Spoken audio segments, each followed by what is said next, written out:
Elijah's going to be student teaching all year, so he needs like clothes and supplies and everything for bringing fire every night from the land of 10,000 lakes. We rule the scene with a crew so fresh, keeping it raw and clean. Minnesota Vikings, kings of the north. We wear our purple heart and let the battle roar forth. Breaking down the game, dissecting the plays with passion so fierce, we'll set the night ablaze. So give us a follow, hit that like, share it with your crew. You know we're about to strike. Valhalla, our podcast, living life bold, where legends are made and stories are told. This is a Huddle Sports Network broadcast. You can find us on Roku TV, Amazon Fire TV, Facebook, and of course YouTube. Get all your NFL news here first. Hello, hello, hello. Hey guys, how are we doing today? What is up, everybody? Happy Purple Saturday. We have a lot to talk about this week. I don't know if we want to launch into our favorite topic right away. Let's wait a little bit on Chuck D. I got to get the show shared to all of our different pages here quick. While I'm doing that, Matthew, what's your thoughts on everything except Chuck D so far?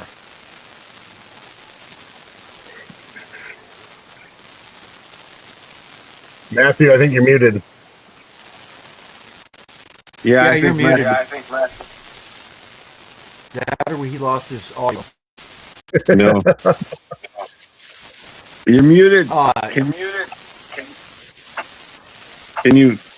No, still no audio. Oh, I gotta love technology. Oh, there you go. I know I think logged out to log back in. All right, Eric, you want to kick it off? Yeah, I want to. My biggest. Mason has been looking phenomenal. They put the pads on. I guess he had a couple really big ones the other day. Now we got you. Hey. There we go. Yeah, look, we're aware of the static.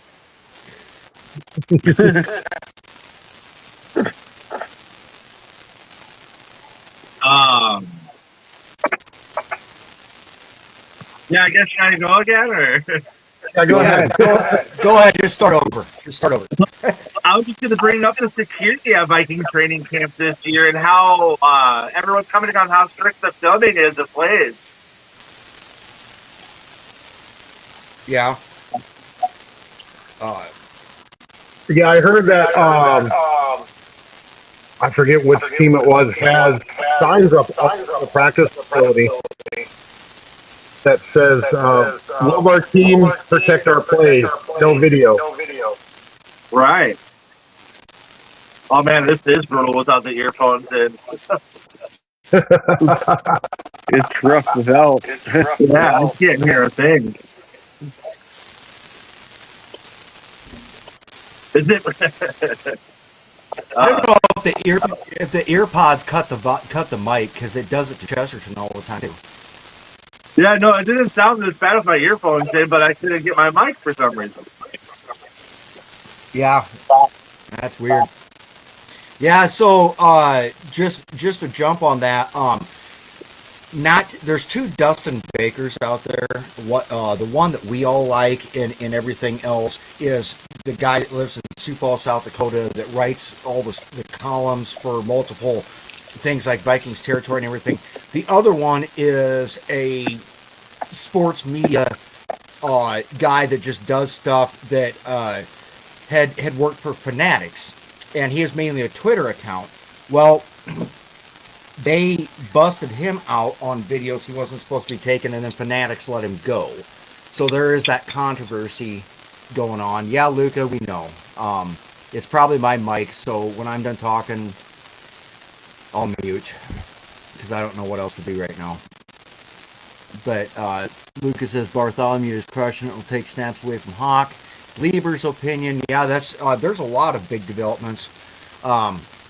That Bartholomew is going to be a big thing with us. I mean, there we go. yeah, he muted his mic. Bartholomew is going to be good with us. He can play both tight end and fullback. And to me, I think I'm really interested in seeing this QB battle, which isn't going to be a battle. We all agreed on it. Like, you think about it, McCarthy. If McCarthy actually wins it, right? What do we do with Murray? Keep him. Yeah, we keep him. I mean, he's a cheap backup. But then McCarthy's showing he can't play a full season, so you don't get rid of your $1 million pro quality starter backup. Yeah, I mean, yeah, I agree. I guess back to the Bartholomew thing. What are we paying Wentz though? Probably not much more. Probably a couple million. Yeah. I mean,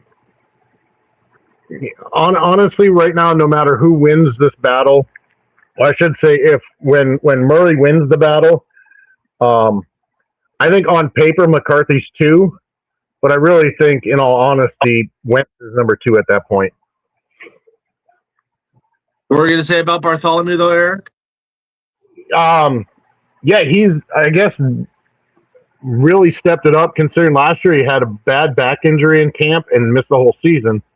So we really didn't get to see anything out of him. But they had high hopes going into last year for him before camp, and he honestly has been making some really great catches and really great plays. I don't know how his blocking is. That'd be great to see and hear more about. But honestly, he's, you know, they talk about the old Mr. Mankato, which I now call the Earl of Egan. He has a chance, I think, to really prove he can contend for that. Yeah, I was going to bring that up. I had seen a tweet asking who the Mr. Mankatos of training camp this year were, and the common answers were Demings, Bartholomew, and Felton. My question to you is, how's that fullback out of Michigan doing? I forget what his name is. Bredesen, yeah. Honestly, I was thinking about this because I listened. He did an interview with, was it PA yesterday or the day before? I don't remember. I didn't realize his older brother plays guard for Tampa. And he was a high school quarterback that got injured his junior year, and then his senior year was COVID, so he didn't play much, and was a walk-on at Michigan. So looking back, if he has quarterback ability, there could be some really good trick plays in there. Maybe I'm reading too much into it, but that could make an interesting trick play with some fullback passes. Hey, Rob, you're on mute.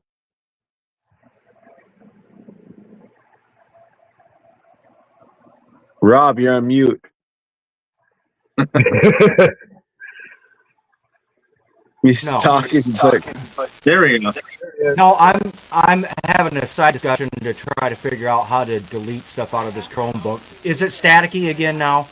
Yeah. This is fucking bullshit. It's less staticky. Like you said, it gave you 6 good years. I know my other computer's sitting right here, and it lags really bad when we do the podcast, so I just stay on my phone. So, yeah. Yeah, I don't know how that's going to, the tight end room. I heard, was it Hawk talking about, Hawk talking about the guy they brought in from Seattle has been doing pretty well too. So that makes it interesting because I don't think they keep more than 3, especially with Bredesen being, or Brenson, I don't remember how to pronounce it, the fullback guy from Michigan, having tight end abilities. If they don't, I don't see him keeping more than 3 tight ends on the active roster. I don't either. And I think that that fullback out of Michigan does make the roster. Oh yeah, he's set. He's basically the CJ Ham replacement. And that's why I'm surprised when I'm hearing these reports. You know what I'm saying? About CJ Ham there, and he's helping Yennison instead of this guy out of Michigan who's playing fullback. Well, I don't know. I just know he was at camp Thursday. Was it Thursday or Yeah. Friday? He was at. I heard those. I heard it. Like I said, like that's what surprises me. Like, why wouldn't he help the fullback? Is he not helping the fullback? I thought that's why he was there. That's what I thought. And when they're saying Bredesen, like, or whatever his name is, Is Bredesen not the fullback? Yeah. that's what I thought. Unless Yeah. we have somebody else. I don't think we have a second fullback in camp. Not that I'm aware of. No, yeah, it's Bredesen. That's who he's helping. Is Bredesen, the fullback that we just drafted. Oh, okay, good. Well, I know that he said he was at camp and they had talked. I don't know if they had done anything else. Yeah, I'm sure it's just giving them advice and stuff like that. Like, it's not like CJ Ham was in pads showing them certain drills, but it's nice to have that veteran here. Yeah, that's what I'm saying. Like, he was there helping them. Yeah. And if Rob's talking, we can't hear you. You're not talking. Okay. Well, like I was saying before, I don't remember if it was in our chat group or another chat group I'm in that they were talking about Mason broke off 2 really great runs and O'Neal was fucking ecstatic about it. So Yeah. Aaron Jones, too, apparently had a couple nice runs. although I've heard bad things about our rookie running back receiving wise, he cannot catch a pass to save his life. But he's a good kickoff returner. I'm hearing that shit. Bayborn? Sorry, here comes the static, but he also has a problem hanging onto the ball, which is not optimal. Oh, really? He's got fumble issues, huh? Well, look at Peterson at the start of his career. Dalvin Cook? Yeah. Yep. We can fix that issue. It shows if we have the right running back coach. Yeah. I don't care if our running back can catch the fucking ball. I mean, he's going to be RB3 this year at best anyway. I just want him in there to bust off some lengthy runs. I don't need him in there to be Aaron Jones. We have Aaron Jones this year. He can be that guy. I just want him to be able to run the damn ball. I want someone that can have a 36-yard run and not get tackled at the goal line. And Right. I want someone that has the capability of him on kickoff returns. Which it sounds like he's looking good at that. Yep. I think a healthy Jones is still going to surprise people this year, though. Yeah. I agree. I actually agree. If a healthy Jones is there, he'll surprise. I think if Claiborne makes the roster, which he should, that takes a load off of Jones and Mason looking trimmer and faster this year. And I think that they want to run that wide zone. I think that helps Mason quite a bit. So I think that'll take a lot of pressure off Jones and hopefully keep him healthy throughout the season and into the playoffs. Yeah.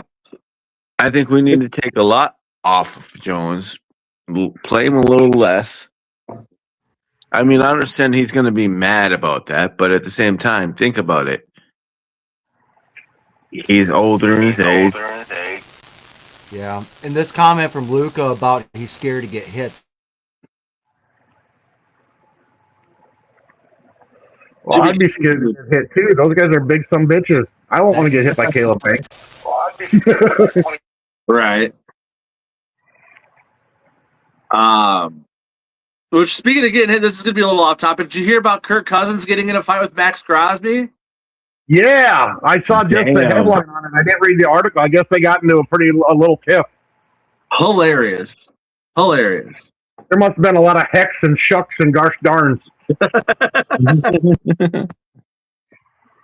Yeah, Aaron Darnold coming back to the Rams. he probably Yeah, would.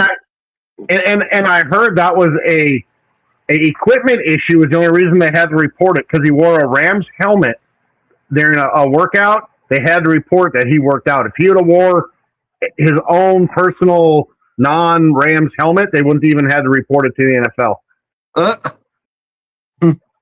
Yeah, he'll be there. Worst kept secret.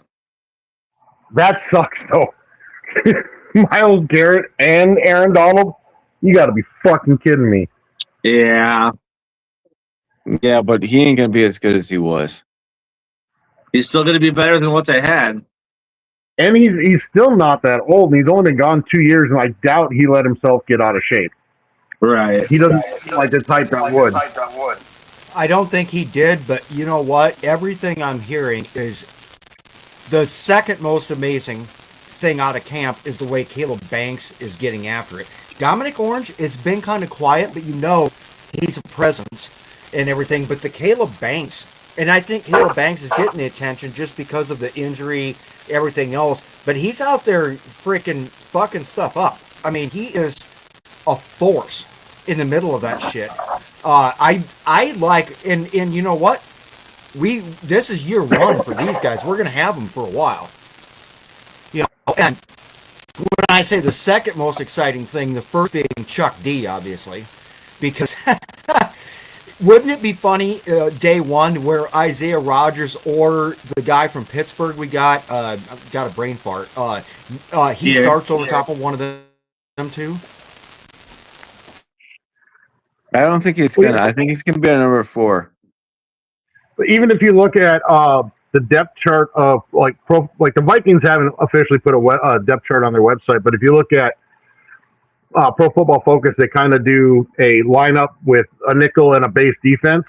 If you go to base defense, it's Pierre and Rodgers on the corners, and Murphy isn't in there. You switch to the nickel, and Murphy comes in as the nickelback, which is really weird to see that that's how Pro Football Focus has it listed. Not that they have any insight or anything. With that. I actually agree with that. I do too. I think he's better in the nickel, but I don't see him not being on the field in base defense. In base defense, I can see it being Pierre. Like I want 2 taller guys. Now I'll be honest with you. The last year, freaking what's the last year's undrafted free agent that we had? The tall guy, Jeremiah Vaughn. I can see him being there. We need a taller corner that can play man. Well, that's kind of where Demings comes in because he's 6'1", and Vaughn hasn't really been getting mixed in with the ones like Deming has. So I think he's going to be the odd man. I think, like you said, Demings is probably going to be the number 4 guy behind Murphy, Rodgers, and Pierre. Yeah, and then I mean, Demings is going to be number 4. Like we can put him with our starters.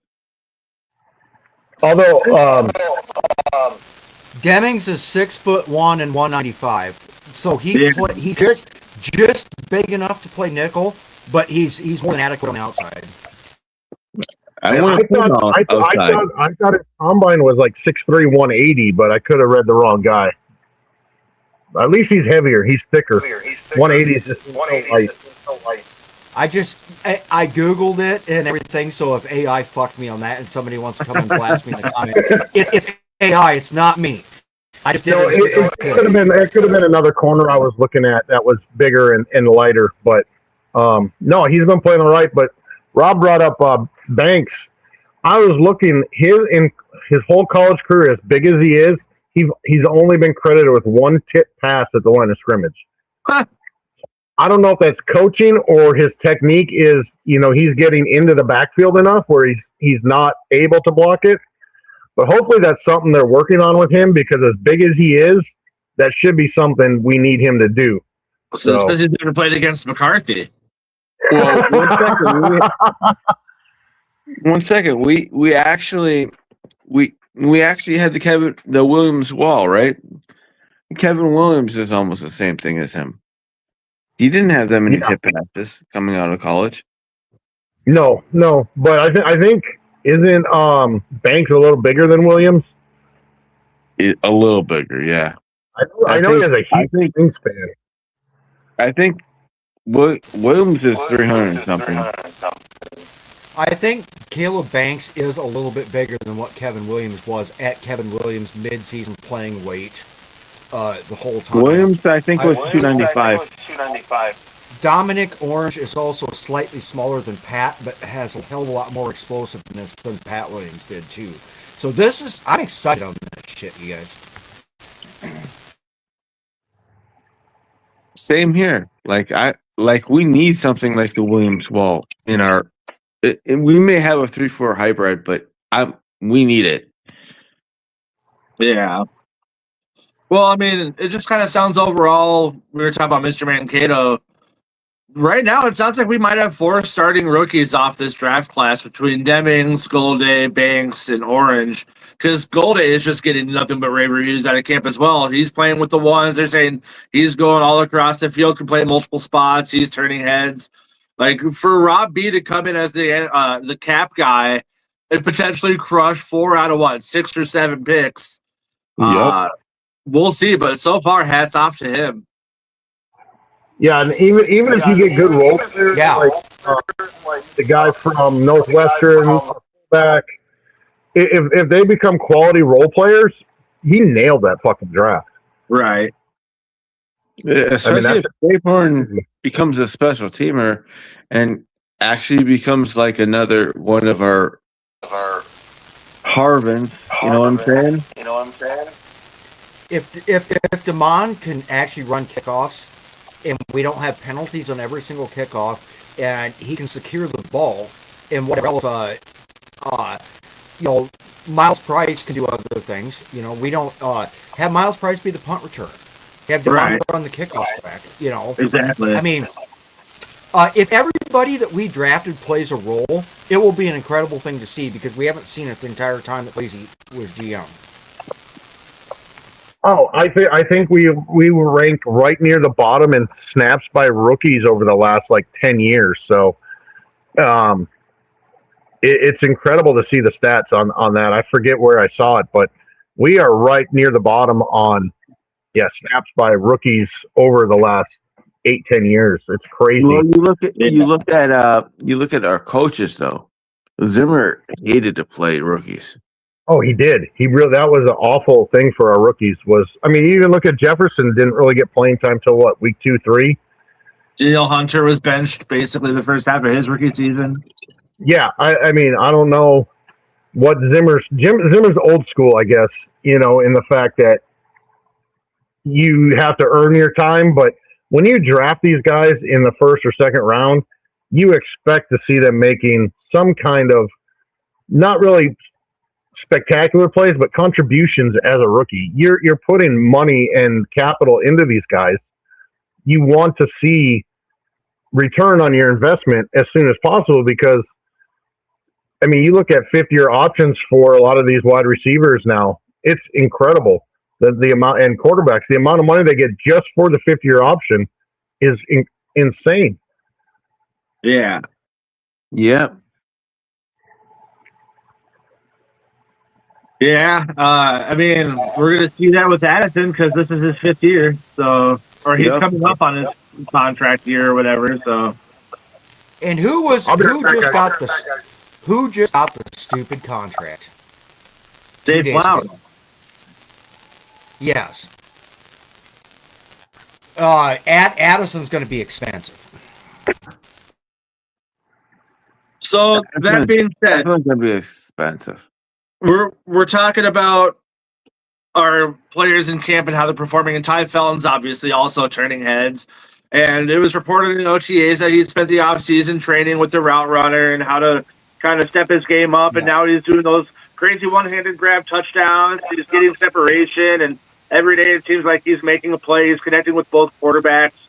So Justin Jefferson is due $48 million in 2027. Obviously, he's going to have to be restructured. Are we trading Addison? What percentage do you think we trade Jefferson to get out of that cap hit? Or do we keep them both and just say fuck it and pay them both? I think you almost have to pay. You have to pay your main 2 guys, which is Jefferson and Addison. The Ty Felton thing. I swear to God, I was shocked seeing that kind of performance out of him. But that's great because we gotta keep drafting and developing because sooner or later, when you have this many superstars, you can't afford to pay everybody. People are gonna have some hurt feelings because somebody's gonna have to walk because of numbers, not because they don't like the team or how things are going, but numbers on paper, money is a thing. And we won't be able to keep this is going to be a special year. We will never be able to assemble this kind of fucking talent, but pay everybody. You know, I mean, that's why it's so important that we are successful this year and we make a push for it. You know, and I don't want to lose Addison. I don't want to fucking lose Jefferson. I don't want to lose, you know, Hawkinson. Luke is going to pop on with the comment here in 30 seconds now. I don't want to, you know, Felton. I don't want to lose all of this. You want Jones?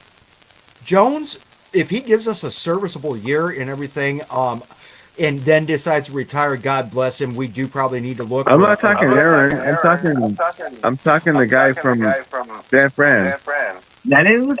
Oh, Juwan Jennings? Yeah. If we can keep him, Jesus Christ, yes. I mean, he's a fucking great wide receiver and everything. You know, maybe they just didn't give Ty Felton a fair shake last year in his rookie year and everything to see what he could do. But if there's one position that we have a plethora of talent at that should be the envy of almost any team in NFL, it's wide receiver. Well, so isn't that kind of an argument as to why we shouldn't have to pay Addison those? Because we'll have Jennings, we'll have Felton, we have Justin Jefferson. We're going to eventually need to pay a quarterback more than $1 to $5 million. Like, we've been really lucky last year with McCarthy making fucking nothing, with Wentz making nothing. This year we have Kyler Murray making nothing. Sorry, McCarthy's still making nothing. Like, if McCarthy plays well, or if Murray plays well, or if we, God forbid, need to go and fucking sign Baker Mayfield, which is all over Twitter now as well because he's not happy in Tampa and they're not extending him.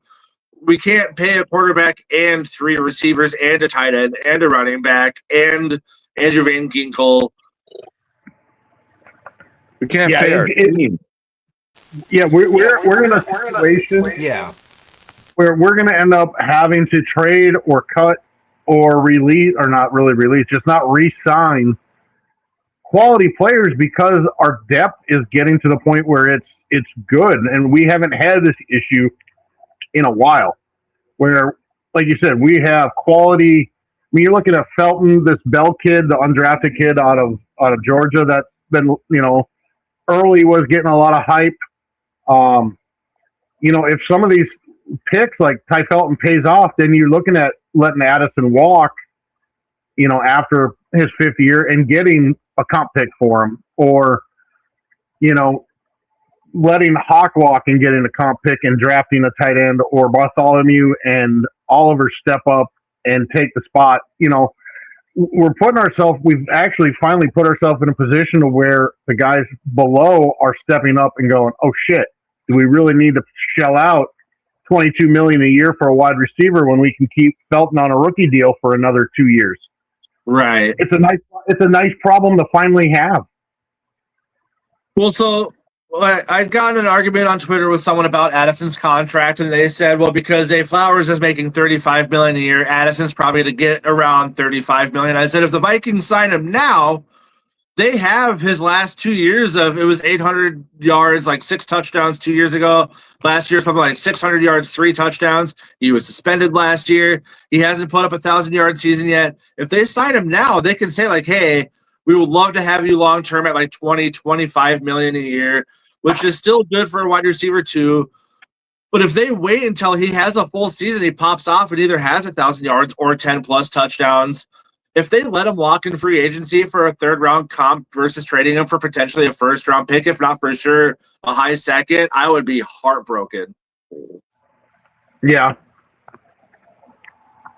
I agree.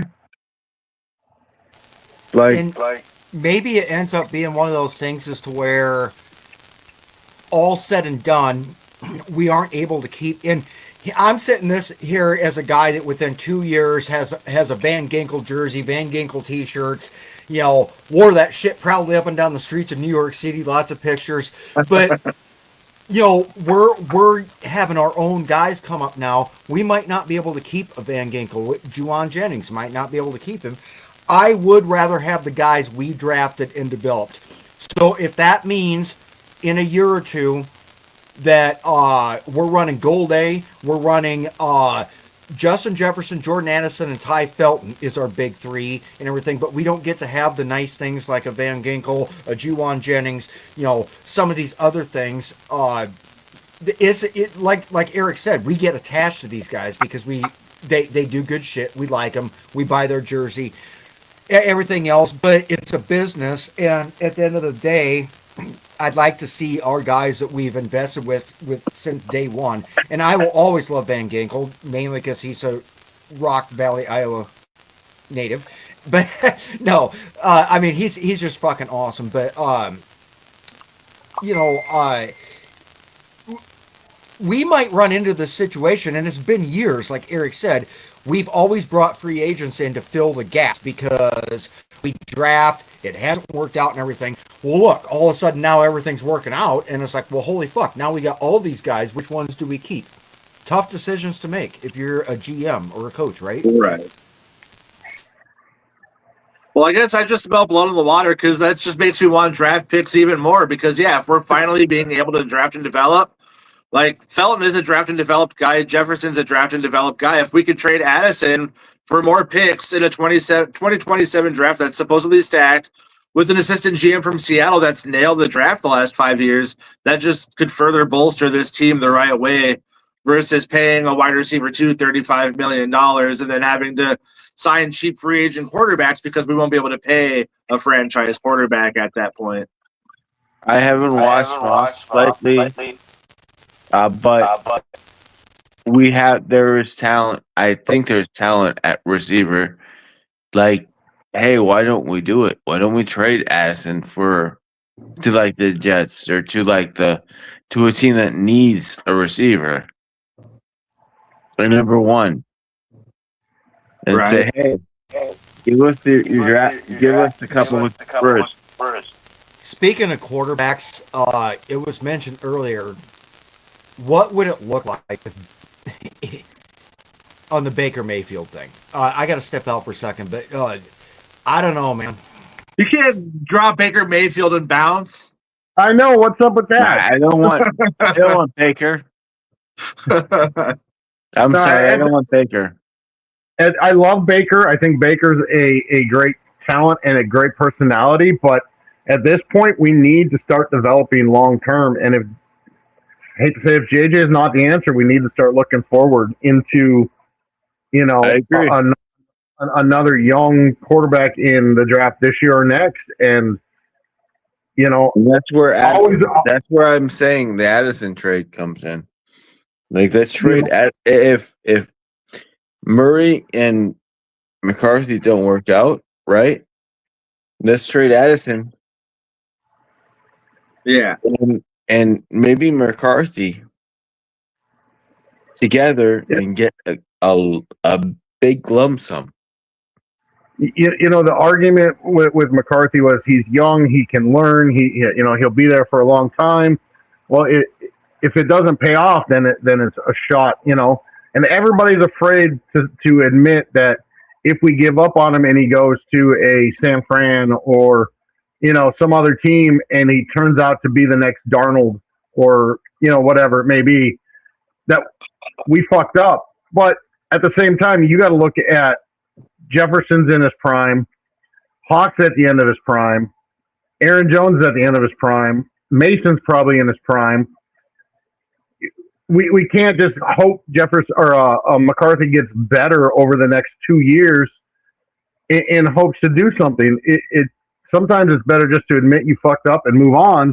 But I don't want to give up on the kid, but at the same time, where do we draw the line? If he's still not getting it going into year 3, and granted the rookie year was a 50-50 wash. He got time to watch tape and to study, but he didn't get the reps. So, at what point do we just say, time to move on to the future? Yeah, my two things. I don't think Murray's going to play bad enough that we are just shipping him off unless he gets injured like midway through and only plays 6 games. And I can see people souring. But I think if he plays a full 17 with this offense, Murray's not going to be bad enough to where we want to bring in a Baker Mayfield, or we would just re-sign Murray like we should have done with Sam Darnold, because it's crazy to see the same people say, like, why are we even giving Murray a chance? He couldn't do shit in Arizona. He was, but we all had the same conversation about Sam Darnold his first year here. When he threw the pick six versus Van Ginkel, everyone's like, oh, there's Sam Darnold. You guys are fucked. And now we're like the pariahs of the NFL because he went on to Seattle and won a ring. McCarthy also, it seems like this competition is doing him some good. It sounds like he had a really good day yesterday. He is layering his throws. It sounds like he has a little bit of what did Jay Zolgad say? He has the yips. It sounds like he's got some practices where he's missing open reads and he's kind of sailing the ball. But there are aspects to his game that apparently have improved that weren't there last year.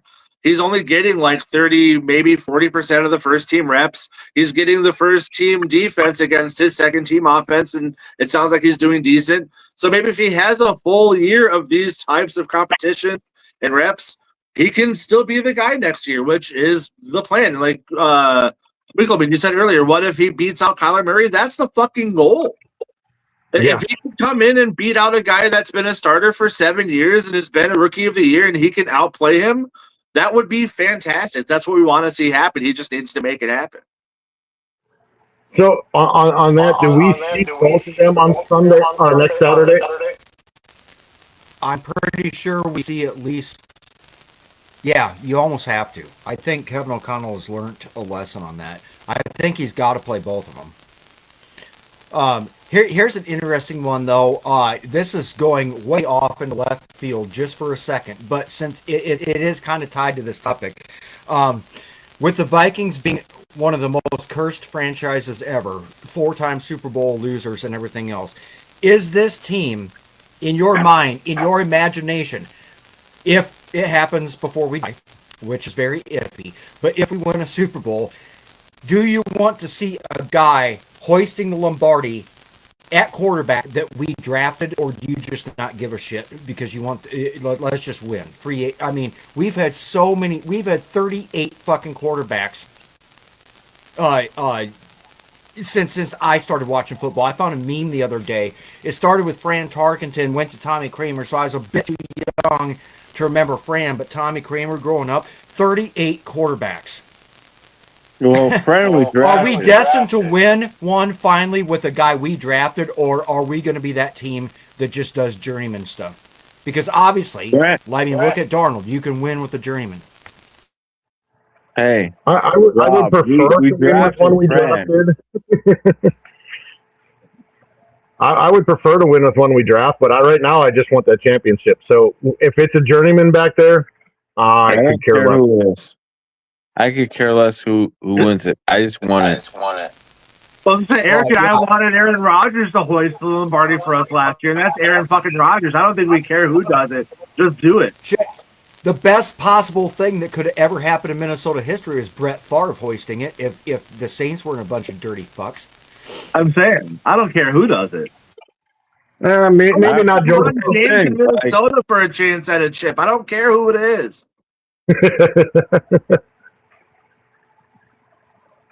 It'd be nice to have it. It would be nice to have a Super Bowl and a championship. Right. I mean, Minnesota does have a championship football team right now. Technical. The Vixen just won the world championship, so Minnesota does have after going 0-4 in the championship for women's football, they finally won it. Hell yeah! Now it's our turn. Go Vikings!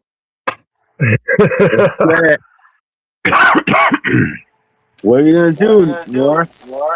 Hey, you want to watch the comments start rolling in real quick, guys? Do you want to watch the comments? I got it. Okay. Technically, the Vikings are the 1969 NFL League champions. Oh, God. Right. Why are you doing that? That championship trophy is lost somewhere at Lambeau Field, being hidden from us by the Packers. We lost it. I can't help it. I can't help it. We got to troll a little bit here. Here they come. The trophy is gone, though. They don't know where it is. The Dorp trophy? The 69 NFL trophy. Packers stole it. Yeah, I thought they had found it, and it was in the atrium at Lambeau Field or something like that, right? That's a conspiracy. They buried our trophy. Yeah, So they Bears- can sit here and troll us today. No, I get. Yeah, none of us care who wins us a championship. Just get us a damn championship. We won a championship. What are you talking about? Okay, Super Bowl. according to lore, the final Ed Thorpe Memorial Trophy for the NFL League Champions was handed to the Minnesota Vikings. Somehow it got lost, and it was a traveling trophy. And for whatever, it was found later housed in the Packers Hall of Fame. But now isn't there anymore either. So God only knows where the Ed Thorpe trophy is. That's bullshit. It's not bullshit. It's truth. That's funny. That is so. I mean, that just adds to the Viking Packer rivalry and the hatred between the fans and the hatred of the teams. It just adds to it. It makes it great. It makes it really, really good. Yeah, so earlier I dropped a video, and so Anthony Barr and God dang it, who was our other lineman? Eric Hendricks have come back to camp, and they've been hanging out all week, and they've been doing interviews, and they sat Justin Jefferson down, and I put the video in our chat and everything. They're like, honestly, outside of US Bank Stadium, what's your favorite stadium to gritty in? And Justin he's busting out a smile. He's like, I can't even lie to you. It's Lambeau Field because they hate that shit. And he's like, and then Detroit. So it's like, yep, this guy's going to be a Viking for life in his heart. He already gets it. Yeah, those two have a pretty good podcast together. I don't remember the name of it, but they have a pretty good one. Yeah. Another thing I liked about that Jefferson interview was the one where they asked him about how he was able to stay out of the media last year with all this stuff going on about McCarthy. And his answer about, like, hey, he's a rookie quarterback in the NFL. That's already hard enough as it is. He knows, or not, he didn't say he knows, but, like, if I go out there and I'm saying anything that's any type of way about him, I know he's going to see it. That's why I keep it in-house. If I have somebody I want to talk to him about, I talk to him. Just the fucking pro's pro, man. Everyone wants to say that Jefferson's a diva or he wants out, he's going to demand a trade. Every time that dude's in the media, it's nothing but class. It's nothing about I'm here for this team. It's nothing but I want to see and do what this team needs to do to win. He's the exact opposite of a diva, and he's not once shown any inkling that he wants off of this team, even with the quarterback carrots up on him. Moss. Like, you look at Moss when he was here. He is the least diva-like superstar that I think I've ever seen in my life. Legitimately. He carries himself legitimately like a general on the battlefield. You know, he knows what to do, you know, for public affairs. He knows what to do to motivate people. Did you also see that video I put in? It was at the beginning of the week. Justin Jefferson was sitting there when they were doing receiver drills. He was coaching Addison, and he was coaching Ty Felton and a couple other guys. If you look at him in LSU, that's how he was. And he's like, so number 4, I think, was number 4, was that Miles Price still? I think so. Okay, so Miles Price was struggling. In this video, Justin takes him aside and he says, look, this is what you're doing. This is what you need to be doing. Let me show you. And then ran through a couple reps, and he's like, yep, 4, much better, 4. You know, 4, come here. You know, I mean, it's almost like he is the fucking coach on the field. They're letting him do it because why the fuck wouldn't you? It's Justin Jefferson. But, right. I mean, he's taking the things that make him money, that's his bread and butter, and freely trying to make the guys under him better. You can't get much better of a, you know, like, just use a synonym, something synonymous, a military commander, a senior NCO or whatever. You take your knowledge, you impart it to make your people that are going to eventually replace you better. I mean, you can't buy that with money. Right. You know, that he's a born leader. Like, Rob, I don't mean any disrespect, but Jefferson's trying to do what he needs to do to make this team a Super Bowl champion. You look at Jerry Rice. You look at Chris Carter. Now, I'm going to use Chris Carter as an example here. How many players has Chris Carter made? Anybody here? Well, Chris Carter had that same role when Randy came in and Randy dropped in the draft. You guys all know the story and everything. Kind of a troubled kid. Chris Carter became his mentor, right? That is what Chris Carter is. Chris Carter has mentored multiple wide receivers and made them really good. And that's what Justin Jefferson is doing, taking on the role of a mentor. A lot of divas and superstars, they're just out to get theirs. They're not taking the time to mentor all the other guys on the team. That is that intangible that you can't buy with money. You're just lucky when you have it. And I think that's the point you're getting after. Right. Like Larry Fitzgerald was a teenager. Look at when he's talking to people, to these receivers on camera, on live TV.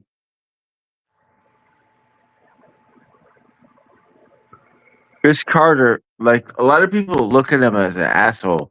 A lot of people look at him as a selfish person. Hey, look at what he did for all these other people that were athletes in football. Well, I think there was a time when Carter was very narcissistic and self-involved, and he turned his career around when he got to Minnesota. Right. He did have that's Philly. Like it's Philly. I'm agreeing with that aspect of it. But after Minnesota, look at what he did. Yeah. Yeah, then you have the Stephon Diggs, the A.J. Browns. Right here, I got a little thing since you brought it up. This is the Hall of Fame thing. It was just posted 13 minutes ago. This is Larry Fitzgerald. He says, Uncle Chris. He's talking about Chris Carter. This is funny. Listen to this clip quick. And Uncle Chris, since we got all them pleasantries out the way, I hope we both can agree. My hands have always been better than yours, right? Well, I mean, that's too good not to show. One of the best Fitzgerald stories is when he's told it in front of Randy, is when he asked Randy to borrow his brand new BMW for prom. Like, who has the balls to go up to Randy Moss and say, "Can I borrow your car to go to prom?" Like, I mean, that's awesome though. How that group. And I don't know if you guys have seen that the Randy Moss, Chris Carter, Jake Reed fishing show, but it's very entertaining. I've seen clips for sure. Yeah, they have some really good and not just football conversations, just conversations in general. But those three really have stayed close over how many years? I mean, we're talking 20 years ago almost, where they were the shit, and they still hang out and do stuff together, and it's great to see those three the way they are. And, Jake and Chris could have been really – they could have shunned Randy Moss when he came in, especially Jake Reed, because Jake was number 2. Chris was number 1. And all of a sudden you get Randy, who's obviously a number 1, pushes them both down the depth chart. One second. What about my favorite receiver on that team was Quadri Ismail. Well, Anthony Carter was the one that kind of got pushed out when Moss jumped in and everything, because you had Chris Carter, you had Anthony Carter, you had Jake Reed, Quadri Ismail. Yes, Carter wasn't there. Anthony Carter was maybe they drafted Randy because that was the year Anthony fell off. It was Quadri Ismail that got kicked out, and he went to Washington. Yeah, but prior to that 98 season, it was Anthony Carter, Chris Carter, Jake Reed was the 3. And then you bring Moss into the mix. And you had Quadri Ismail in there too, yes. But Yeah, and then Andrew Glover was the tight end that year in '98. He was very underrated. I mean, if you go back and you watch the whole '98 season again, you're going to hear Andrew Glover's name called a lot, and he's a guy nobody ever talks about. That's true. The tight end. Yeah, going back to Fitz, it's still just unreal that dude has more tackles than career drops. Yeah, that's insane. I mean, and look at the teams he played with. I mean, there was not really that great of teams in Arizona. I mean, he had Kurt Warner for a few years, but those teams weren't all that great. They really weren't. And speaking of Arizona, if Carson Beck wins that starting job, holy shit, that would be fucking insane. We should be talking about the Hall of Fame game. Am I tripping? That was a fantastic game, right? It was. It was really a good game. Had no business being that good for a Hall of Fame game. Beck and King both just put on killer performances. Yeah, wasn't Carl Steiner on our practice squad last year? The running back that for Arizona, he scored like 2 touchdowns. He might have been. I think he was on our practice squad last year for like a short time. I do not recall. Oh, I may be wrong, but I think it was like only like weeks 12, 13, 14, or 15, 16, 17, something like right at the end of the season. He spent like 3-4 weeks with us. Okay. But it's cool to see, like that was a very, like, Carolina's going to shock people this year. I'm sorry to say. I think they have a really good organization moving forward. I mean, they snuck into didn't they win the division last year? Like, just because Tampa fell apart? Yeah. Went to the last week. Yeah. I think they're going to be very, very competitive this year, and it didn't take them much to come back, and it's going to be interesting.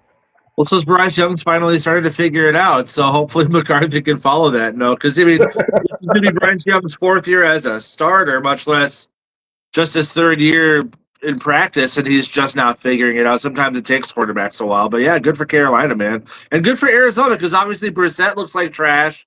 They obviously got rid of Kyler Murray. If Carson Beck can come in and play like that against the starters, man, good for them. We should have drafted him. Yep. But yeah, that was a very entertaining Hall of Fame game. I was not expecting a last-second score to win the game and such high scoring. It was a good game to watch. Collinsworth calling him the white Lamar Jackson. The King Haynes. Yeah. Yeah, no, that was a fun game.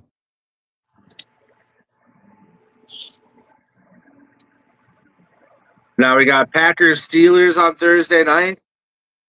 Oh God. Packers Steelers? Yep. Rodgers versus the Packers? Damn. No, he won't. With Willis gone, who is the Packers backup? Is it that dude they drafted like 3 years ago? That's a good question. I have no idea. Yeah, I suppose it doesn't really matter, but yeah. I'll watch it. It's football. Yeah, I went back and watched some of the highlights of that Hall of Fame game, and the first quarter was boring as shit. And then after that, it just took off. Right. Oh, because a lot of the times in these Hall of Fame games, they play the second team after the first quarter. Okay, Yeah, they're listing Tyrod Taylor as the backup for Jordan Love. Really? Oh my God! Yeah, they have Like, Kyle McCord and Kyron Drones as 3rd and 4th. They have no shit. Tyrod Taylor's backing up Jordan Love. That's how it's. Oh, that's not good. That's not good. Google the Tyrod Taylor effect. It's a crazy thing where teams he leaves go to the Super Bowl. It's fucking crazy. It's like after he goes to a team, within 3 years, 2 years of him leaving, teams go to Super Bowls. It's There's a Why same the thing fuck with don't the we NBA. sign him then? Damn it!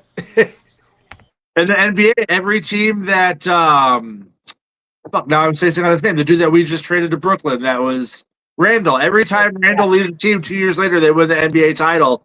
So that means next year the Wolves are finally going to hoist it. there you go. But but every time we trade a star, they end up winning or going to the title game. Ain't that the truth? It's happened like 5 times, like going back to Garnett and then Cat and then Wiggins. I forget Wiggins and somebody. Yeah, I mean, yeah. it's crazy. Ant in 3 years. Has that issue? Yeah. No, I didn't realize. I don't know how I didn't know they had Tyrod Taylor. Not that that's a huge signing, but that's a decent backup. Yeah, because their backup went to Miami. Right? Yeah. Yeah. Which I suppose we don't have a lot of time, but there's looking at fantasy football this year. There's a lot of receivers I don't want to draft that are good because they have shit quarterbacks, and Miami might just have the worst offense on paper. And I can't touch A-Chain because of it, man. He's going to be so guarded in the box that he's not going to get shit done. Well, and my fantasy teams took a bit of a hit, not because I go totally homer, but I did have Addison and stuff like that that I was counting on some key plays, but injuries just ruined me in fantasy football all the way around last year, including my teams where I had individual defensive players. But if we have any kind of competent quarterback play and I can do what I have done in the past and whatever, I'm in this one league with 9 other Detroit Lions fans. I'm like a Vikings fan, and it's a phone thing because they all meet in a bar and do a live draft in the Uper Peninsula. So I got all these Upers, and then there's me and the phone sitting here in Iowa and everything. So 2 years ago, it's one of those things where every week the guy that scores the most points gets $100. So you have the possibility of winning $1,700 out of this league. It's $100 buy-in. 2 years ago, I took $900 from him. Last year, I think I took $0 from him. So I'm looking for a redemption year. Come on, all right? But yeah, we are starting to run out of time. What's everybody's final thoughts? Keep up the competition. Let's name Yeah, up I mean, already. it looks like everybody's playing well. The 2s and 3s seem to be competing. So as long as the competition keeps up, I think it can only make us better. So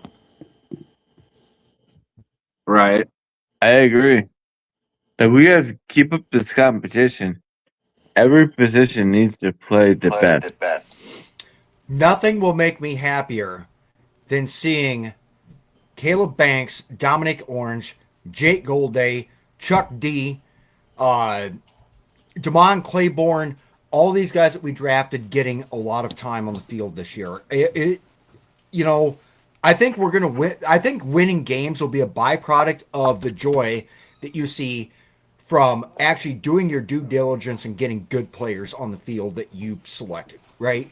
That's the best possible outcome, right? Agreed. oh yeah. So, all right, guys. Playing the best you can and taking over Jones' spot. We can have Thunder and Lightning. Yeah. Yeah, there's a lot of options out there. So, okay, we're out of time. We will see you back here, Skull, next Saturday. Same time, same bat channel. Skull. Have a good one. Skull, y'all. Damn it.